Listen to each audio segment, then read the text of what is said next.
Layla Hammer looked into the mirror. Her reflection stared back, calm, polished, and strong. But inside, she felt tired, tired of proving, tired of pretending. Every morning, she would wake up before the city, and for one silent minute, she would ask herself, am I really living or just surviving? Layla was 32, a marketing executive in one of London's top agencies. Her colleagues admired her. She's the Iron Woman, they would say. But when the lights went out and the city fell asleep, Layla would sit by the window with a cup of tea and whisper into the silence, who am I doing all this for? She grew up in a small town in Jordan. Her father was a teacher, wise, quiet, proud. Her mother a tailor who stitched dreams into every dress. Her father used to tell her, Layla, the world isn't fair, so be stronger than it. At 15, she made a promise to herself. She would never let anyone decide her limits. She would cross oceans. And she did. A scholarship brought her to London. Years of study, struggle, sleepless nights, and finally, success. But success came with a price: loneliness. One day, her agency launched a new project, a global campaign called Women of Strength. Layla was chosen to lead it. That project would change her life forever. She met Daniel, a French photographer with messy hair and kind eyes. He saw beauty in imperfection, light in darkness. When they first met, he smiled and said, you want to sell empowerment, Layla, but you already are the story. Layla laughed, but his words lingered. As they worked together, Daniel asked her strange questions. Why are you always so serious? Because life demands it, she'd answer. Or maybe, he'd say, you just forgot how to breathe. Late one evening, they were the last two in the office.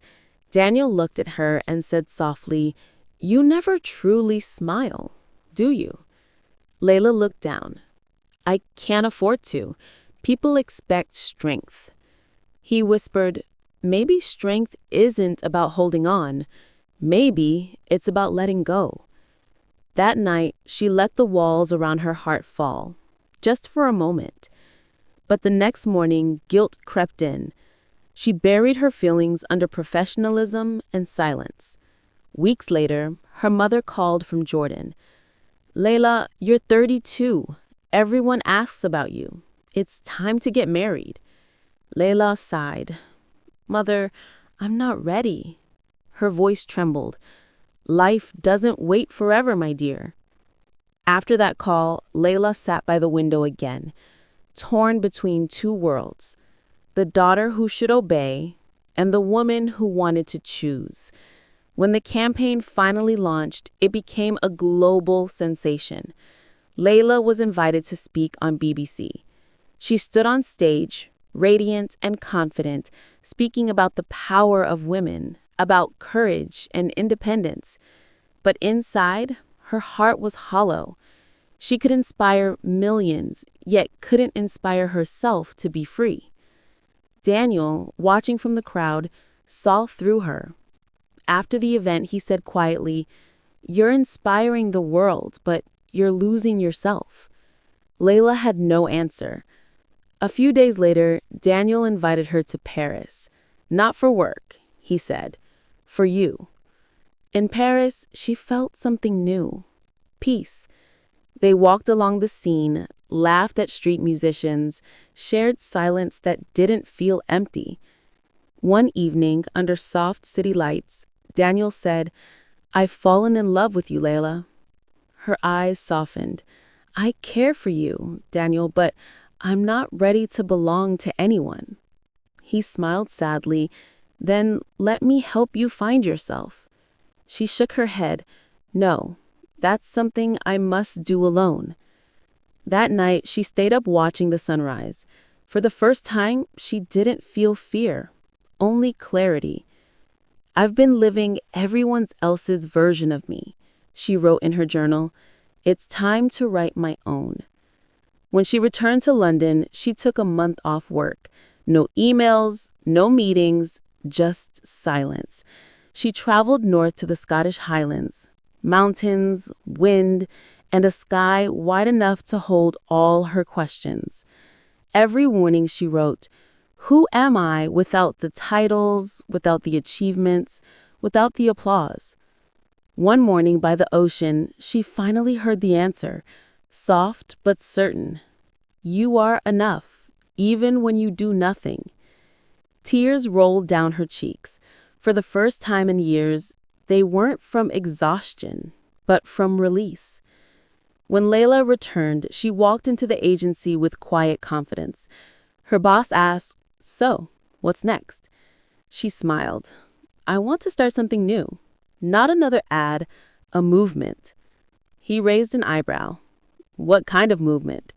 "A project called The Choice. It's not about selling products, it's about telling stories of people who dare to choose themselves." He nodded slowly. Something about her felt different, lighter, stronger, real. Months passed. The Choice became a phenomenon, not because it was perfect, but because it was honest. Layla shared stories of women leaving toxic marriages, men who chose to be stay-at-home fathers, teenagers who said no to pressure. Each story ended with the same line, "You always have a choice." And that message spread like wildfire. One afternoon, Daniel showed up at her office. He looked the same, yet everything had changed. He said softly, "I saw your campaign. It's beautiful, just like you."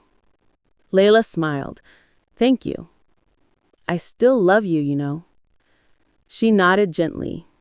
"I know, and I love what we shared, but now I don't need love to complete me. I need it to inspire me." Daniel's eyes softened.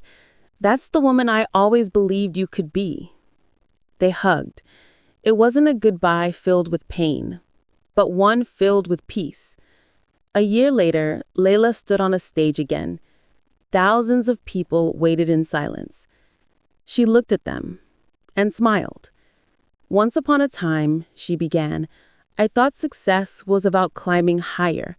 Then I realized it's about coming home, to yourself." She paused, looked around, and said the words that had changed her life. "The bravest thing you can ever do is choose yourself." The crowd rose in applause, but this time Layla didn't crave it, because she no longer needed validation. She had found what she had been searching for, not in someone else's eyes, not in achievements or applause, but within her own quiet heart. That night, she walked home through the streets of London. The air was cold, but she felt warm.